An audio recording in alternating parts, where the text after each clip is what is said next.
For the corn where I extended this patch out, ended up with extended out 8 more feet this way from basically that post over there to here. It's right at about a little over 8 feet. It's about 25 foot long.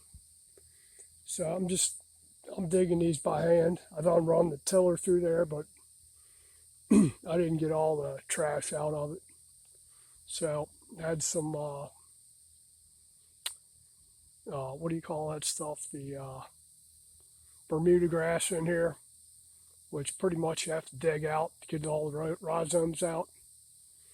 But hopefully this weekend I'll be planting corn sometime, July 4th weekend. Today's my birthday, so I'm out here doing what I like to do on my birthday.